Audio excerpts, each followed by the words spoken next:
Olá, alunos do sexto ano, que bom, né? Estamos aqui para mais uma aula de explicação do nosso plano de estudo tutorado, volume 7. Nós já estamos aí no volume 7, semana 3. E qual é o tema da nossa aula? O tema da nossa aula, bacias hidrográficas, né? E rios voadores. Então, vocês estão vendo aqui essa imagem. É a imagem da nascente do importante rio para nós mineiros.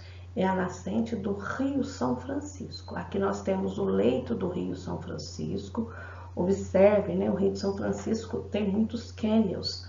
E observem aqui nas margens que não tem mata ciliar.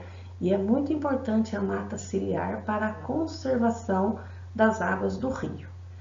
Aqui nós temos a Serra da Canastra, né? Onde o Rio São Francisco nasce, e a última imagem aqui nós temos a imagem aí dos rios voadores, que nós vamos estudar agora nesse PET. Então, o primeiro tema aí do nosso PET, bacia hidrográfica. É claro que vocês têm uma definição, mas eu trouxe uma outra definição aqui para vocês, tá? A definição que eu trouxe de bacia hidrográfica são áreas do território ou de uma região composta por um rio principal, seus afluentes, né, subafluentes, que escoam para o mesmo curso de água, abastecendo-o. Elas são separadas por estrutura do relevo. E quais são essas estruturas do relevo? Então, nós podemos citar morros, serras, chapadas, né? E picos, e também área de montanhas. Como aqui no Brasil não tem montanha, eu não coloquei montanha, tá? Então, observem aqui essa área de uma bacia hidrográfica. Ela é cheia de morro, né? Tem o rio aqui, ó, composta por um rio principal. Então, vejo aqui o rio principal. Temos aqui uma área de divisor de água, né? Temos foz, e essa foz aqui já adianto para vocês que é uma foz em delta, e temos aqui mais afluentes desse rio principal, tá? Qual é a definição que o PET traz de bacia hidrográfica? Então, olha lá, o PET traz a definição. A bacia hidrográfica corresponde a toda a área drenada, certo? Por um rio principal e seus afluentes e subafluentes, sendo essa área delimitada por um divisor de água. Então, o divisor de água é esse ponto aqui mais alto. E esse ponto, ele é denominado como interflúvio, tá? Então, aqui nós temos um interflúvio e o outro interflúvio. Nessa região que desce do interflúvio, então nós chamamos aqui de vertente. Então, vejo aqui o leito desse rio principal.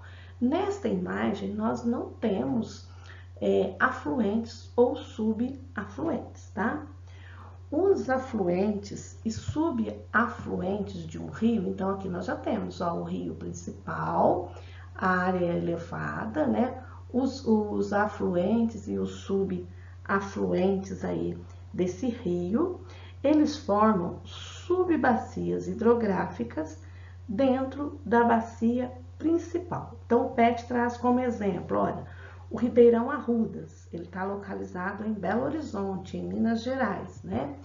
Esse Ribeirão Arrudas, ele deságua no Rio das Velhas, que por sua vez vai desaguar lá no Rio São Francisco, que eu acabei de mostrar a foto para vocês, e que tem a sua foz no Oceano Atlântico. Então, o que é essa foz? Ele vai desaguar aqui, ó, no Oceano Atlântico. Então, o Rio São Francisco, que nasce aqui em Minas, vai desaguar lá no Oceano Atlântico. Ou seja, o Ribeirão das Arrudas é um subafluente e o Rio das Velhas é um afluente do Rio São Francisco, tá? Qual é a importância das bacias hidrográficas? Elas têm importância, professora? Claro que sim. Por quê? Porque nós não conseguimos viver sem a água. As lavouras, os animais, todo ser vivo precisa de água. E boa parte dessa água encontra-se aí nos rios, ribeirões, tá? Então, as bacias hidrográficas, elas são importantes para as atividades econômicas, né? Então, lavoura, pesca, navegação, atividade de turismo, né? As atividades sociais, então envolve aí a questão do lazer, as atividades culturais, existem muitas procissões, né? Festa da pesca, então são atividades culturais.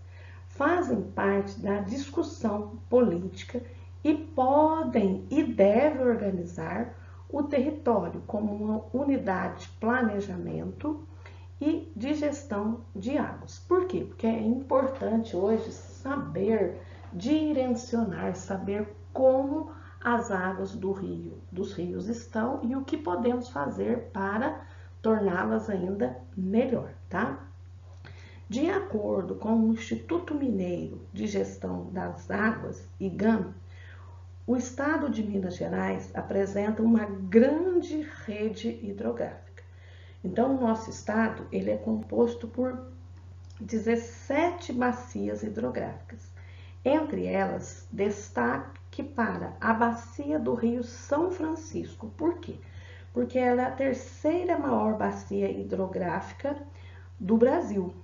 E ela está dentro do estado de Minas Gerais. Então, o Rio São Francisco nasce na Serra da Canastra, abrange uma área de 234.557 quilômetros quadrados.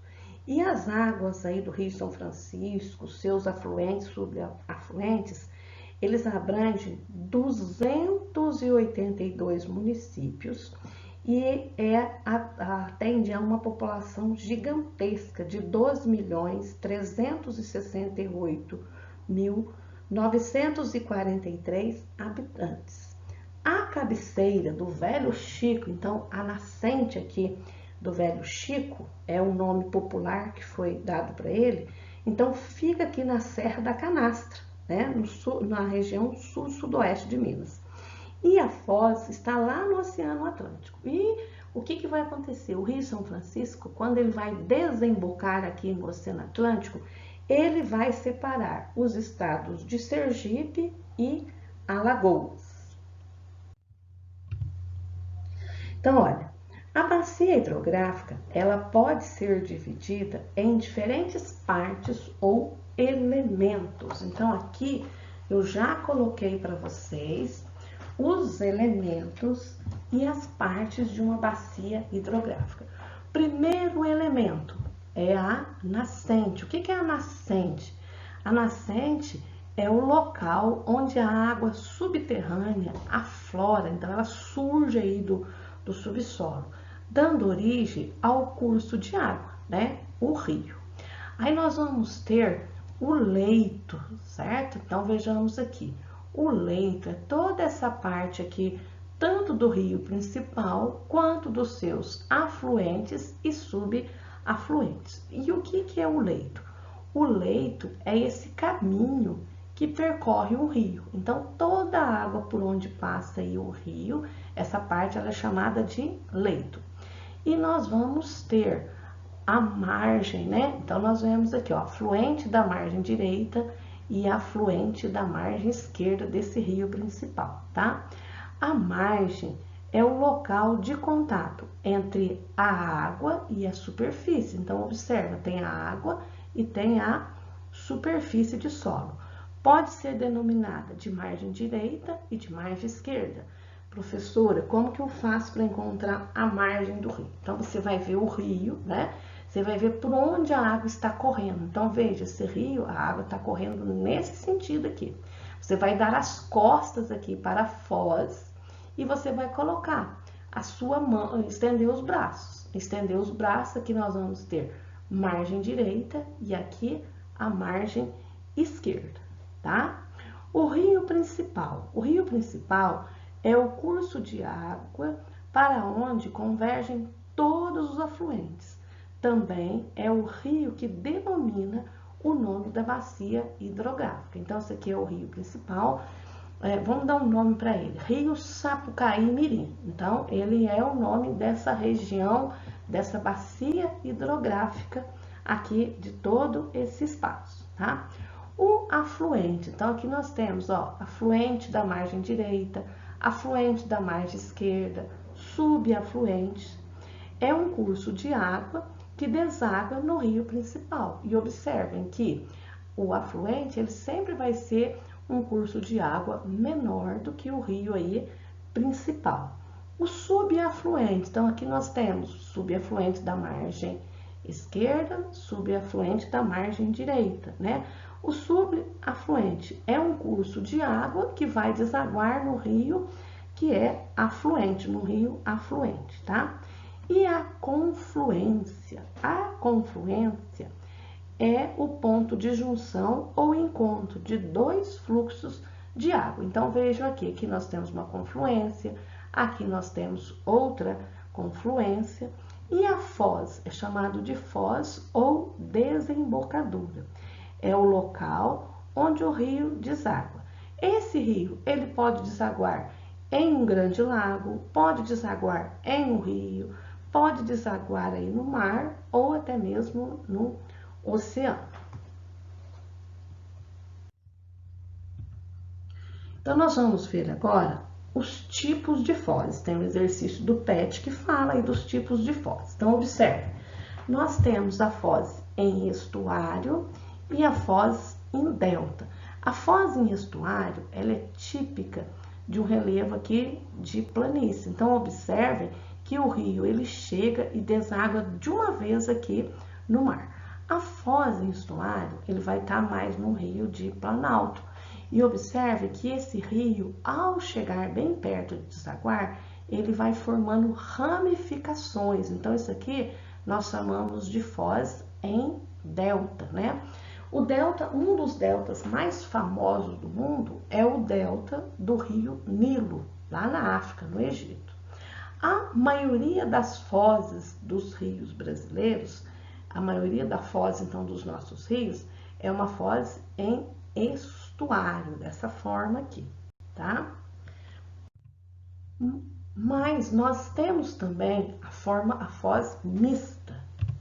E o que é essa foz mista? Observe, aqui nós temos o rio Amazonas. A foz do rio Amazonas, ela é uma foz mista, porque tem uma parte que é em delta e tem essa parte aqui que vai em forma de estuário. Ah, em que região que fica esse rio aqui mesmo? Então, observe aqui, ó, Amapá, o Pará, né, aqui é o Amazonas. Então, fica lá na região norte do Brasil. Pessoal, eu coloquei algumas maneiras, né, que nós podemos encontrar a representação de uma bacia hidrográfica. Então, aqui nós temos uma representação, né, no mapa.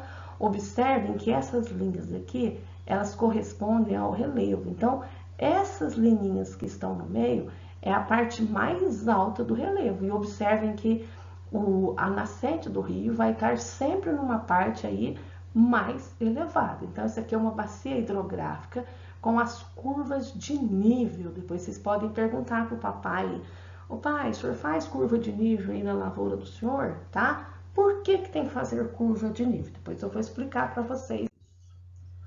Aqui nós temos um GIF bem interessante, mostrando aí, né, uma bacia hidrográfica, a nascente, afluente, o rio principal, né? E nós temos aqui o fundo do vale, então uma região, os elementos de uma bacia hidrográfica. Aqui nós temos novamente, né, uma bacia hidrográfica delimitada através aí das curvas de nível. Então, o autor aqui, ó, delimitou essa bacia hidrográfica, destacando aí os principais rios dessa bacia hidrográfica. Essa aqui nós temos a delimitação e observe aqui já é o rio principal. Agora nós vamos estudar sobre o famoso, né, os rios voadores. Observe a imagem.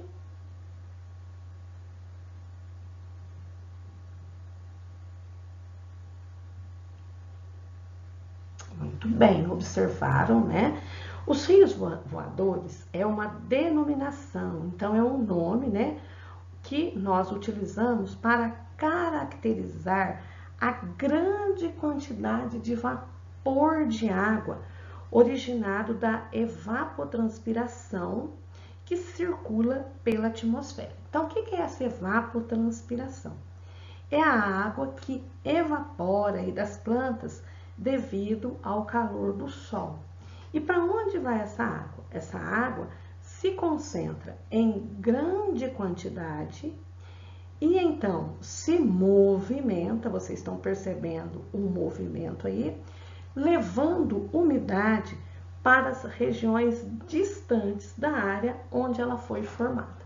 Então, observe, aqui no Brasil, esse fenômeno ele ocorre através da floresta amazônica, localizada na região norte aí do nosso país. Então, na floresta amazônica, é a maior floresta do mundo, né? A maior floresta equatorial, ela é rica, é a maior biodiversidade do planeta, tem muitas e muitas plantas, tem árvores aqui que chegam até 60 metros de altura, tá? Então, esse rio voador forma aqui na região norte, né?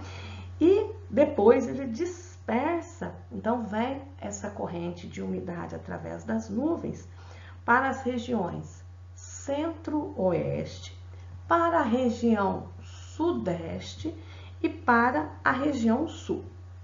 E para por aqui? Não, né? Ele vai para outros países aqui da América do Sul. Então, vai para Argentina, Bolívia, Paraguai, Uruguai. Professora, o que é isso aqui branquinho? Isso aqui é a Cordilheira dos Andes. É uma cadeia de montanhas que nós temos aqui na América do Sul. E essa cadeia de montanha, ela é uma espécie de barredor. Ela barra essa umidade, então essa umidade não vai para o Oceano Atlântico e essa umidade vai cair então aqui na região centro-oeste, na região sudeste, na região sul e em outros países aqui da América do Sul. Novamente os rios voadores, então observe, olha, as chuvas originadas dos rios voadores, elas influenciam o clima aqui no Brasil. Elas amenizam, né, a temperatura, então torna a temperatura mais agradável. Se não fosse ela, seria muito quente aqui, mais quente ainda durante o verão, tá? Faz o processo de irrigação, né, irriga as lavouras, enchem os rios e represas, auxiliando no fornecimento de energia. E por isso é muito importante preservar a floresta amazônica. Ela é de grande importância, né, para a nossa vida, porque a sua influência vai além da biodiversidade, então não vai influenciar só nas espécies. E os impactos gerados pelo avanço da fronteira agrícola pode ocasionar mudanças nos regimes da chuva e no aumento da temperatura. Professora, mas o que é essa fronteira agrícola? Essa fronteira agrícola, pessoal, é a área que desmata para a criação de animais ou para a lavoura aqui na região da floresta amazônica. Então, a partir da década de 70, intensificou a procura por áreas de terra na região norte, né, para o cultivo e também a criação de diversos rebanhos. Então, se destruir a floresta amazônica, nós poderemos ter um grande deserto. E mais um item muito importante que o PET não traz. O solo da Amazônia não é um solo fértil.